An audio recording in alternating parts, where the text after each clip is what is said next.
Grand হায়াত হায়াত হায়াত গ্র্যান্ড সেন্টার থেকে আপনাদের স্বাগত জানাচ্ছি। আমি খালেদ মুহিউদ্দিন। আমাদের সঙ্গে এখন আছেন আমি যাকে সবসময় খুব আনন্দে এবং হাসতে দেখি।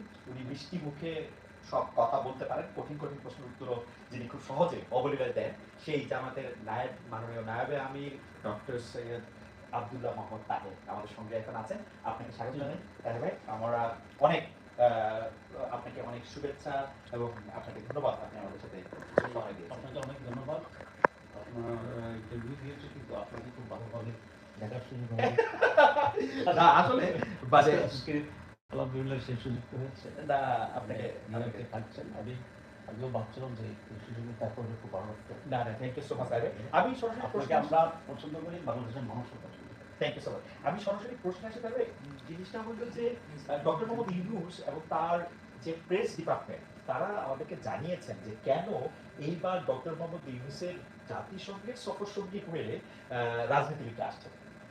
তো উনি বলেছে, উনি যেটা বলেছেন যে রোহিঙ্গা বিষয় আলোচনার জন্য, আন্তর্জাতিক বিভিন্ন ইস্যু নিয়ে কথা বলার জন্য, আপনারা যেহেতু পরবর্তী সরকারে যাবেন সেহেতু আপনাদের সাথে মানে বিষয়টা ইয়ে করার জন্য তিনি আসেন। কিন্তু আমরা আপনার কাছে জানতে চাই যে ভাই আপনি কেন বা জামাত ইসলামী কেন ডক্টর মোহাম্মদ ইউনূসের এই সফরের সঙ্গী হলেন? আপনাকে ধন্যবাদ। প্রথম হচ্ছে এই প্রথম আমরা ঠিক জানি কোনো সরকার প্রধান বিদেশ সফরের সময় বিভিন্ন রাজনৈতিক দলের উচ্চ পর্যায়ের প্রতিনিধিদেরকে ইনক্লুড করছে। এটা এক্সেপশন। প্রথমেই উপদেষ্টা ফজলুর রহমান সাহেব আমাকে বললো যে প্রধান উপদেষ্টা আপনাদের 3 দলের শীর্ষ নেতাদের মধ্যে থেকে কাউকে নিয়ে যেতে চান। আমি বললাম যে ভেরি গুড কোয়েশ্চেন, মনে করি। আমিও জিজ্ঞেস করছিলাম এটা আপনাদের উদ্দেশ্য। উনি সিম্পলি যেটা বলবো যে প্রধান উপদেষ্টা চান যে 5 আগস্টের পরে এই জাতি এখন ঐক্যবদ্ধ আছে এবং বিভিন্ন দলগুলো নিজেদের ভিতরে নানা রকম ডিফারেন্স থাকলেও ন্যাশনাল ইন্টারেস্টে আমরা এখন ঐক্যবদ্ধ আছি। এটা সারা বিশ্বের কাছে ফোকাস করাটা আমরা মনে করি। আমরা ওনার এই গেস্টারটাকে ওয়েলকাম করেছি এবং আমরা এগ্রি করছি আসলে। This is one. এবং সেটা এখানে আসার পরে আমি এটার গুরুত্বটা কিছু অনুধাবন করার বিষয়টা আজকের একটা মিটিং হয়েছে, যেখানে বাংলাদেশে আমেরিকান ব্যবসায়িক যে ইনভেস্টার্স ফোরাম যেটা তাদের একটা মিটিং হয়েছে। সেখানে প্রধান উপদেষ্টা ছিলেন, আমরা 3 দলের যারা তিনি প্রতিনিধিত্ব করছেন 6 জন, আমরাও ছিলাম। এবং সেখানে ইউনিভার্সের ইন্ট্রোডাকশনেই মাননীয় প্রধান উপদেষ্টা বলেছেন যে আজকে একটা ব্যতিক্রমী ইস্যু যে আমার সাথে আমরা তো ইলেকশন করে চলে যাবো, যারা এরপরে সরকার গঠন করবে তাদের প্রতিনিধিরা আজকে আমার সাথে, যারা এরপরে সরকার গঠন করবে, মানে doctor Mohammad Yunus pretty sure যে আপনারা বিএনপি অথবা এনসিপির মধ্যে থেকে কেউ সরকার গঠন করবে। এটা ওনার কথা বোঝা যায়। আচ্ছা ঠিক আছে যাই না। আচ্ছা হ্যাঁ, তারপরে তারা এখানে আছে। আমরা আজকে বিজনেস এবং ইন্ডাস্ট্রি নিয়ে আলোচনা করছি। সুতরাং government now and government in waiting সবাই মিলে আজকে ইন্ডাস্ট্রিদেরকে আমরা কথা শুনবো এবং আমরা এশিওর করবো যে বাংলাদেশে ইনভেস্টমেন্টের উত্তম জায়গা আছে এবং কেউ নির্বাচিত হলে মৌলিক পলিসিগতভাবে এখানে কোনো শিখ হবে না। তো আপনি এটা আজকে দেখলাম যে ইটস ভেরি ইম্পর্টেন্ট এবং তারা দে আর ভেরি হাইলি এনকারেজ এবং কনফিডেন্ট। আমরাও 3 দলের পক্ষ থেকে আমরা এশিওর করেছি যে যেটা সঠিক, যেটা কল্যাণকর, সরকারের যারাই ক্ষমতায় যায় পরিবর্তন হোক, আমরা এগুলো কন্টিনিউ করবো এবং আমরা ইনভেস্টমেন্ট বান্ধব একটা এনভায়রনমেন্ট আমরা তৈরি করবো। এডিশনালি জামাত ইসলামের পক্ষ থেকে আমরা বলেছি আদার ফোর্স ইজ অলমোস্ট কমন, কিন্তু আমরা বলেছি কারাপশন অলসো বিগ প্রবলেম এবং সব কারণে জিনিসপত্রের দাম বাড়ে কমে। জামাত কারাপশন ইস্যুটাকে স্পেশালি হ্যান্ডেল করবে। আমার মানে আমরা যেটা শুনছি সেটা হচ্ছে অনেকটা এরকম যে ইলেকশন ফেব্রুয়ারিতে হবে নাকি তার আগে হবে, সেইটা নিয়ে বিএনপি, জামায়াতে ইসলামী এবং এনসিপি দলের লোকজনের মধ্যে এক ধরনের বা দলের মধ্যে এক ধরনের মতভিন্নতা আছে। এইবার এই 3টি দলের প্রতিনিধিদের সফর সঙ্গী করা হয়েছে বা সফরে আনা হয়েছে যাতে আর কোনো মতভিন্নতা না থাকে, এরকম কোনো আলোচনা আপনাদের মধ্যে না, এরকম কোনো আলোচনার ব্যাপারে আমার জানা নাই। আচ্ছা, 1 নাম্বার। 2 নম্বর হচ্ছে আমি এটা প্রপারও মনে করি না যে দেশের কোনো একটি বিষয়ে সমালোচনা বা সমঝোতার জন্য আন্ডারস্ট্যান্ডিংয়ের জন্য দেশ থেকে অনেক দূরে এসে নিজেদের ভিতরে আলোচনা করতে হবে, এটা আমি মনে করি এটা সঠিক। আমি এটা মনে করি যে আমাদের ভিতরে যে ডিফারেন্স আছে এটা নিয়ে অবশ্যই দলগুলোর ভিতরে আলোচনা হওয়া উচিত এবং সে আলোচনা বাংলাদেশের মাটিতেই হওয়া উচিত, সেখানেই সমস্যার সমাধান হওয়া উচিত। আচ্ছা, আহ, এইটার ব্যাপারে মানে নির্বাচন নিয়ে মানুষের মনে যে শঙ্কা আছে যে এটা ফেব্রুয়ারিতে হবে কিনা, জাতীয় সংসদ নির্বাচন হবে কিনা, সেই মেঘ কি কেটে গেছে বা সেরকম কোনো মেঘ আদৌ কি ছিল? না, ম্যাগ ছিল, ম্যাগ কিছু আছে, আচ্ছা, কেটে যায়নি। আচ্ছা। কারণ নির্বাচনের বিষয়ে কতগুলো ইস্যু এখনো সামনে রয়েছে হুম, যেগুলো সলভ হয়নি এবং যে নির্বাচনের পূর্বেই এগুলোর সলিউশন খুব জরুরি। তার মাঝে আহ, আমরা যেটা চার্টার বলেছি বা জুলাই চার্টার যেটা বলছি, মানে কতগুলো বিষয়ে যে একটা রিফর্ম সামনে রয়েছে, চেঞ্জ এনেছে, হুম, কনস্টিটিউশন বিষয় আছে, হুম, নন কনস্টিটিউশন বিষয় আছে, কিছু মৌলিক বিষয় আছে। হুম, তো সেগুলোর সেটেলমেন্ট তো নির্বাচন আগে অবশ্যই হওয়া উচিত। হুম, তো সুতরাং এটাকে যদি আপনি ম্যাক বলেন সেটেলমেন্ট না হওয়া, হুম। তাহলে তো অবশ্যই কিছু ম্যাক সেটেলমেন্ট আছে। আমরা এর আগে দর্শকরা দেখেছেন যে আমরা জনাব বিএনপি মহাসচিব জনাব মির্জা ফখরুল ইসলাম আলমগীরকে একটা ইন্টারভিউ করতেছিলাম, সেখানে উনি খুব জোর দিয়ে বলতেছেন যে নির্বাচন ফেব্রুয়ারিতে হবে। আসলে পলিটিক্যাল পার্টিগুলির মধ্যে সেই অর্থে খুব বেশি মতভিন্নতা আছে বলেও তিনি মনে করছেন না। আপনি এবার সেই ক্ষেত্রে বলতে চাচ্ছেন যে কিছুটা মেঘ রয়েছে এবং সেটি না কেটে গেলে আসলে ইলেকশনটা ঘোষণা হওয়া, মানে এটা কি আপনি মনে করছেন যে তাদের ফেব্রুয়ারি মাসে ইলেকশন নাও হতে পারে ওরকম একটা না, মেঘ আমি রয়েছে? সেটা মনে করছি না। জি। এবং এগুলো না হলে ইলেকশন কী হবে সেটা আমি এভাবে ভাবছি না। হুম, আমি মনে করি বিষয়গুলো এতই মৌলিক হুম, এবং সেই বিষয়গুলোতে আমরা সকলেই একমত, জাতীয় একমত, দলগুলো একমত। ইমপ্লিমেন্টেশনের ক্ষেত্রে কিছুটা ভিন্নতা আছে। সুতরাং যে সময়টা আছে এই সময়টার ভিতরে এটা সহজে সমাধান হতে পারে হুম। এবং সমাধান হওয়ার প্রয়োজন আছে। আমরা আশা করি এগুলোর সমাধান হবে। যারা এখনো একমত হচ্ছে না তারা একমত হবেন দেশের প্রয়োজনে, রাজনীতির প্রয়োজনে, নির্বাচনের প্রয়োজনে এবং ফেব্রুয়ারিতেই এই সমস্যার সমাধান করে নির্বাচন। ওকে, ফেব্রুয়ারিতে সংসদ সমাবেশ করে নির্বাচন হবে। আচ্ছা, আমি এইবারকার আপনাদের মানে নিউ ইয়র্ক সফর সম্পর্কে বলি। প্রবাসী আওয়ামী লীগ কর্মীরা যখন এনসিপি নেতা আক্তার সাহেবকে দিন নিক্ষেপ করছিল, তখন দলটির আরেক নেত্রী ডক্টর তাসনিম জারাকে আমরা সেখানে দেখেছি। পাশে একটু আগে জনাব মির্জা ফখরুল ইসলাম আলমগীরও ছিলেন। আপনিও ছিলেন, কিন্তু যখন এই ঘটনাগুলি ঘটতেছে তখন আপনি ছিলেন না। কেউ কেউ বলতেছেন যে আপনি বিষয়টি আগে থেকে হয়তো আজ করতেছিলেন, আপনার কাছে খবর ছিল বা আপনাকে সরিয়ে নিয়ে গেছে। আপনি এটা কি বলবেন যে মানে বিষয়টিকে আগে থেকে আপনি জানতেন না, মানে আপনি তাদের মানে ঘটনা কি আসলে? আহ, আওয়ামী লীগ যে একটা ডিস্টার্ব করতে পারে এটা তো আমাদের আগেই দেখা ছিল। ওকে। সুতরাং এটা আমি যদি বলি যে জানতাম না, এটা ঠিক নয়। আমি যদি বলতাম যে জানি, এটাও ঠিক নয়। কারণ হচ্ছে এরকম ঘটনা ওরা আগে ঘটিয়েছে, আশঙ্কা ছিল, আশঙ্কা সকলেই করেছে। এটা আমি মনে করি না যে গভর্নমেন্ট করে নাই, আমি এটা মনে করি না যে বিএনপি করে নাই, আমি এটা মনে করি এনসিপি করে নাই, আশঙ্কা ছিল। কিন্তু তারা একদিকে এখানে কি করছে বা বাইরের পরিবেশটা কি, এটা বের হওয়ার আগে কিন্তু আমরা বুঝতে পারিনি। তো এখানে আমিও ওনাদের সাথে ছিলাম, ওনারা একটু ৮-১০ সাল আগে ছিল।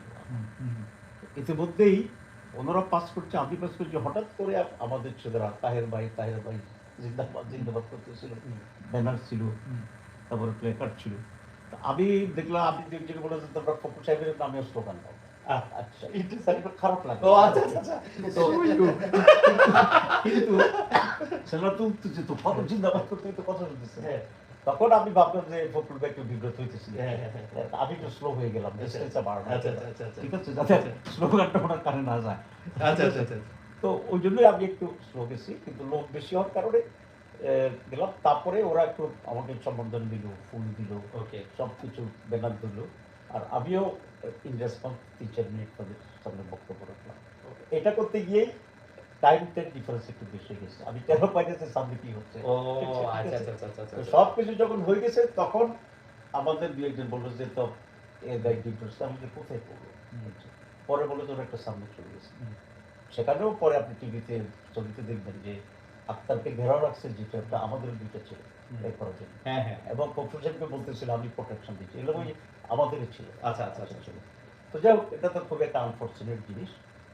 তবে আমি বলেছি একটা ইন্টারভিউতে ওদিকে যে এটা একটা ব্যাড কালচার বাংলাদেশে। হ্যাঁ, এবং যাকে ঢিল মারবে ডিম মারবে তার তো কিছু করার নেই। আপনি পাশ থেকে ডিম একটা বাইরে দিবেন, কিন্তু যে মেরেছে সেই পরাজিত হয়েছে, সেই নির্জিত হয়েছে। আচ্ছা, এবং এটা করা উচিত না। আপনি এই আরেকটা জি যোগ করি, জি সেটা যে এখানে আমাদের যে মিশন আছে হুম, তাদেরও ম্যানেজমেন্টের যথেষ্ট ত্রুটি ছিল। হুম, হুম, কারণ তারা প্রপারলি ইনফর্ম করা কি হচ্ছে সেই হিসেবে একটা মেজার নেওয়া। আমরা যদি সব একসাথে বেরোতাম, আমাদের ইনফর্ম করলে অন্যরাও নিশ্চয়ই একা হেঁটে চলে যেতেন না, তাহলে কিন্তু এই ধরনের আমাদের মোবের কাছেও ওরা আসতো না, কারণ আমি জানি যে আমাদের প্রচুর রাইট রাইট। আপনারা আলাদা বের হলেন কেন? মানে এটা না, কি আমরা ভিসার ক্যাটাগরির জন্য না? তো এটা হচ্ছে আমাদেরকে প্রথমেই চিফ অ্যাডভাইজারের বহরে নিয়ে যাওয়ার জন্য গাড়িতে উঠে এসেছে। আচ্ছা। কিন্তু পরে দেখা গেলো যে দুই রকম ভিসা, যারা সরকারি লোক হুম, তাদের ভিসা বলতে G1, হুম, হুম। গভর্নমেন্ট ওয়ান, আর আমাদের বিষয়টা ছিল B1 okay, okay. Regular tourist visa. Regular. এখানে নিয়ম হচ্ছে যাদের G1 ভিসা তাদের ফিঙ্গারপ্রিন্ট লাগে না, হুম, হুম। ওদের চলে যায়, কিন্তু B1 B2 ও আচ্ছা, আচ্ছা, ফিঙ্গারপ্রিন্ট লাগে। আচ্ছা, আচ্ছা, আচ্ছা। ওইখানে ওদের এই কমিউনিকেশন গ্যাপ হয়েছে, ওরা জানতো না। আচ্ছা, কিন্তু অথরিটি বলছে না, আমরা ওনাদেরকে এইটা কিন্তু এটা মানে পরে আমাদেরকে আমরা হেঁটে ইমিগ্রেশনে চলে আসছি। সেই সময়টাতে আবার প্রটোকল ডক্টর মোহাম্মদ ইউনূস আপনাদেরকে রেখে চলে গেল। ডক্টর ডক্টর মোহাম্মদ ইউনূস আপনাদেরকে রেখে চলে গেল। না, উনি রেখে যান নাই, উনি না, মানে যেটা মানুষ বলতেছে আরকি। আচ্ছা, আমি ঠিক নাই জন্য he waited for more than 10 minutes. Okay. আমাদের এটা ক্লিয়ার। আচ্ছা, উনি ওয়েট করছেন। আচ্ছা, যদি এরকম একটা কথা শোনা যায় যে মানে যেহেতু আওয়ামী লীগের প্রসঙ্গ আপনি তুললেন যে আওয়ামী লীগ যে এখানে এই ধরনের বিক্ষোভ করতে পারে এবং সরকারের প্রতি যে তারা তাদের ক্ষোভ জানাতে পারে, সেইটার কারণে সেইটার ক্ষোভ থেকে বাঁচার জন্য ডক্টর মোহাম্মদ ইউনূস আপনাদেরকে মানব ঢাল হিসেবে ব্যবহার করার জন্য আপনাদের বিএনপি এবং এনসিপি কে নিয়ে আসলো। এই কথাটাকে আপনি কিভাবে দেখেন? যে আসলে না, এটাকে আমি একেবারে একটা বাজে কথা মনে করি। আচ্ছা। কারণ এখানে আমরা সে কি ওনার পক্ষে লড়াই করবো, লাগিয়ে লিখে দেবো, এগুলো আমাদের লোকদের আনফর্চুনেট একটা নেগেটিভ আবিষ্কার হচ্ছে। আমাদের উপরে কত কিছুই ভাবতেছে। ওকে। আপনাকে আমি কয়েকদিন আগে ইন্টারভিউ করছিলাম, সেখানে পিআর পদ্ধতি নিয়ে আপনার সঙ্গে অনেকক্ষণ কথা হয়েছিল। আমি আপনার কাছে জানতে চাচ্ছিলাম যে পিআর পদ্ধতি ছাড়া আপনি নির্বাচনে যাবেন না, এটা কি আপনারা একদম ঠিক কিনা? নাকি পিআর পদ্ধতি আপনারা যদি উচ্চ কক্ষ আসে, সেই উচ্চ কক্ষের জন্য আপনারা মাস্ট চান? মানে প্রশ্নটা সরলভাবে করলে, ধরেন বাংলাদেশের পিআর পদ্ধতি হইল না, যেমনি ইলেকশন হবে সেমনি ইলেকশন, তাহলে কি আপনারা নির্বাচনে যাবেন না? যেটা কিন্তু আপনারা আন্দোলনের কথা বলতেছেন। আমরা নির্বাচনে যাব না কখনো বলবো। ওকে। আরো 5 মাস সময় আছে। হুম, আমরা মনে করি এই সমস্ত আমাদের জীবন দাবিগুলোর ব্যাপারে একটা সলিউশন হবে, এবং একটা কনজেনিয়াল অ্যাটমসফিয়ারে hmm. With a common consensus and understanding আমরা একটা নির্বাচনে অংশগ্রহণ করতে পারবো। ওকে। গত ১ বছর ধরে জামায়াতে ইসলামীর সঙ্গে ইউরোপ, আমেরিকার আ আমি এটাকে ঘনিষ্ঠতাই বলবো। এক ধরনের ঘনিষ্ঠতা, মানে যারাই বিদেশ থেকে যাচ্ছেন বাংলাদেশে তারা আপনাদের সঙ্গে আলাদা করে দেখা করতেছেন। আমরা দেখতে পাচ্ছি যে অনেক দলের থেকে আপনাদের সাথে বেশি সময় ধরে কথা বলতেছেন। আপনাদের কাছে ইউরোপ, আমেরিকা কি চায়? প্রশ্নটা লেজ আছে। একটা লেজ হচ্ছে, অনেকেই বলতেছেন যে আপনারা যখন ক্ষমতায় আসবেন বা যদি আপনারা ক্ষমতায় আসেন, আপনারা শরিয়া প্রতিষ্ঠা করতে চান।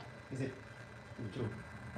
প্রথম কথা হচ্ছে দেশে বিদেশের সকলের কাছে এটা পরিষ্কার যে বাংলাদেশে এখন দুইটি মেজর দল, একটা বিএনপি, একটা জামাত ইসলামী, এবং এই দুটো দলের যে কোনো একটি দল ক্ষমতা আসবে আর একটি দল বিরোধী হবে। তো শুধু একটি দেশের জন্য গভর্নমেন্ট অ্যান্ড গভর্নমেন্ট ইনোভেটিং বলে বিরোধী দল। হ্যাঁ, হ্যাঁ, গভর্নমেন্টের। তো দুটোর সাথেই তো আন্তর্জাতিক লোকেরা সম্পর্ক রাখতে হবে, রাখতে এটাই নিয়ম। তো যেহেতু তারা জামাতের কন্টেস্টিং পলিটিক্যাল পার্টি মনে করছে, সুতরাং সকল বিদেশিরাই যখন দেশ সম্পর্কে জানতে চাচ্ছে, ইলেকশন জানতে চাচ্ছে, রিলেশনের প্রশ্ন আসছে, তখন তারা জামাত ইসলামের সাথে সে রিলেশন করছে। It's very natural, nothing special. Okay, বুঝছি। তো সেই জন্য এখানে চাওয়া পাওয়ার কিছু নেই। তবে এরা যেটা বলে যে দুনিয়ার বিভিন্ন দেশ ইসলাম সম্পর্কে যে একটা মিস প্রোপাগান্ডা আছে, যে টেরোরিজমের প্রশ্নে, এগুলো ওরা আমাদের কাছে জানতে চায়। এবং আমি এটাকে খুব ক্লিয়ার করেছি, তারা কনভিন্স যে Jamaat is never is self a terrorist party, nor even support or give some witness to this terrorism. We strongly fought for this, এবং এই জন্য আমাদের অনেক লোকে তারা হত্যা করছে। আমার আমাদের আমির জামাত মতিউর নিজামী সাহেব এর উপর একটা বই লিখেছেন। আমার আজকের এই ব্যাপারে শেষ প্রশ্ন যে বাংলাদেশে মার্কিন সামরিক সদস্যদের আমরা সেন্ট মার্টিনে আমরা দেখতে পাচ্ছি, এই আনাগোনাকে অনেকেই এক ধরনের দখলদারত্ব বলতেছেন। অনেকে বলতেছেন যে না, এটা একটা স্বাভাবিক উইন্টার কালেক্টিভের একটা প্রক্রিয়া। এখন সেন্ট মার্টিন দ্বীপ আমেরিকা চায়, এটা শেখ হাসিনা অনেকবার অভিযোগ করেছেন। এটা এরকম যেরকম ২-৩ বছর ধরে আবার ডক্টর ইউনূস সরকার ট্রাম্পের অতিরিক্ত শুল্ক কমাতে কি অফার করলেন সেটাও আমরা আসলে জানতে পারিনি। ভারতের সাথে চুক্তিগুলির ব্যাপারেও আসলে পরিষ্কার করে আমরা কিছু জানি না। জামায়াতে ইসলামের এই ব্যাপারে আসলে অবস্থান কি? সেন্ট মার্টিন প্রথম হচ্ছে আপনারা দেখেছেন যে আপনার এখানে যে করিডোর করার প্রশ্নটি আসছিল হুম, হুম। রিলিফ দেওয়ার জন্য মানবিক করিডোর আমরাও এটা স্ট্রংলি বিলিভ করছি, হুম, কারণ এটা আরও বেশি স্পষ্ট হওয়া দরকার। করিডোরের প্যাটার্নটি হবে এর জন্য এই করিডোর দিয়ে অন্য কিছু ঢুকে যেতে পারে কিনা, হুম। সব সন্দেহ থেকে আমরা বলেছি যে এখানে করিডোরের যে প্রস্তাব এটা আমরা বিরোধিতা করি, এটা বাংলাদেশের সিকিউরিটি থ্রেটিং হতে পারে। তো আমরা কোনো দেশেরই এখানে সামরিক ঘাঁটি হওয়ার পক্ষে নেই। ওকে। কোন দেশেরই সামরিক ঘাঁটি হওয়ার পক্ষে না। আপনার কাছে কি এই আশঙ্কা আছে যে সামরিক ঘাঁটি হতে পারে? যেহেতু ডক্টর মোহাম্মদ ইউনূস সরকারকে অনেকে এই ক্ষেত্রে একটু দুর্বল সরকার বলে মনে করেন, আপনার কাছে কি এই ধরনের আশঙ্কা কোনো লাগে? না, আমি অবশ্যই বলব যে এই সরকার যেহেতু ইন্টারিম গভর্নমেন্ট এবং তাদের পলিটিক্যাল অভিজ্ঞতা, রাষ্ট্র পরিচালনার অভিজ্ঞতা নয়, তারা একটু উইকনেস তাদের আছে নিঃসন্দেহে। তবে দেশকে ক্ষতি করার, দেশের সার্বভৌমত্বকে বিকিয়ে দেওয়ার বা এখানে একটা কম্প্রোমাইজ করার এই বিষয়টি ডক্টর ইউনূস করবেন এটা আমি মনে করি। ডক্টর তাহের আপনাকে অনেক অনেক অনেক ধন্যবাদ। আপনারা ডক্টর সৈয়দ আব্দুল্লাহ মোহাম্মদ তাহেরকে শুনতে পাচ্ছিলেন। তিনি অনেকগুলি বিষয় আমাদেরকে জানিয়েছেন, জামাত ইসলামের অবস্থানও জানিয়েছেন। এই নিউ ইয়র্কে খুবই ব্যস্ত সময় কাটাচ্ছে প্রত্যেকটা রাজনৈতিক দলের, যেই ৩ টি রাজনৈতিক দল আসছে তাদের বড় নেতারা। এর মধ্যে আমাদেরকে সময় দিয়েছে সেজন্য আমাদের কৃতজ্ঞতা এবং ধন্যবাদ জানাবেন। ঠিকানা নিউজের পক্ষ থেকে আমাদের সবাইকে আপনাদের সবাইকে। আমি ঠিকানা নিউজকে স্পেশালি আপনাকে ব্যক্তিগতভাবে কৃতজ্ঞতা জানাচ্ছি। আর আজকে এডিশন হচ্ছে ঠিকানা নিউজের অনেকটাই মালিক, মূল জি। মালিকের মেয়ের যেমন উপস্থিত আছে, হি লুক ভেরি স্মার্ট মালিক, আমি তাকে ধন্যবাদ জানাচ্ছি। Thank you so much. Thank thank you. You so much.